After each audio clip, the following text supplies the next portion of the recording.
Selamat datang kembali di cerita serem. Serem deh. Cerita kali ini adalah tentang seorang yang tersesat di dunia lain. Jadi ada seorang pemuda bernama Sanusi. Dia ini sedari kecil sudah terbiasa hidup di pesantren. Jadi dia sekolah di sekolah yang asrama Islamic boarding school gitu. Nah, ketika masa kuliah akhirnya dia pindah ke kota, sehingga sambil kuliah dia itu mengambil kerjaan sampingan, yaitu dengan menjadi kurir yang mengantarkan paket ataupun makanan. Nah, disinilah kejadian ini itu dialami oleh si Sanusi ini. Jadi pada suatu malam itu kurang lebih di jam 11 lewat, Sanusi ini mendapatkan orderan untuk mengantarkan makanan ke suatu tempat.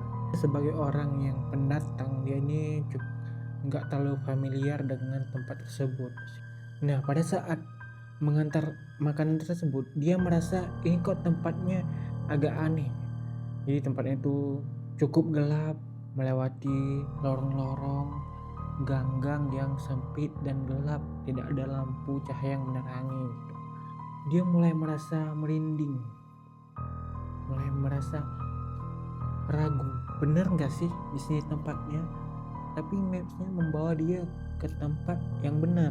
Tapi yang namanya dia bekerja ya, harus profesional. Jadi mau nggak mau, meskipun takut, dia tetap menuntaskan pekerjaannya. Akhirnya dicari, ketemulah di ujung gang itu terlihat seperti ada sebuah pintu yang sedikit terbuka. Dari dalam itu terpantul cahaya keluar. Akhirnya Sanusi pikir, kayaknya ini dia tempatnya. Akhirnya dia menghampiri. Begitu dekat terdengar sayup-sayup suara yang agak gemuruh dari dalam ya. Ketika dia tiba di depan pintu, seorang membuka pintu tersebut.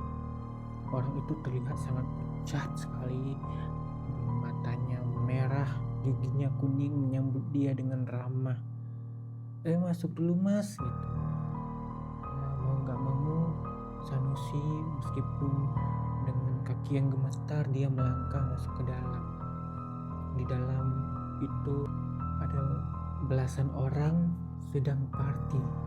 Beberapa tergeletak seperti sedang mabuk. Banyak wanita-wanita yang menggunakan pakaian minim dan seksi. Ada yang mabuk, ada yang lagi berdansa di dalam ruangan tersebut.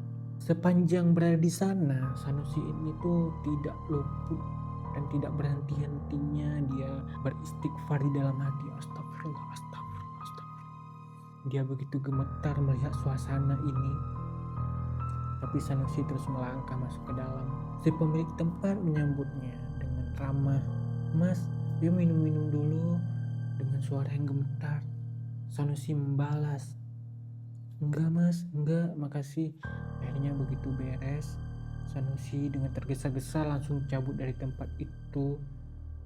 Setibanya di luar, sepatah kalimat terucap dari mulut Sanusi dengan tegas.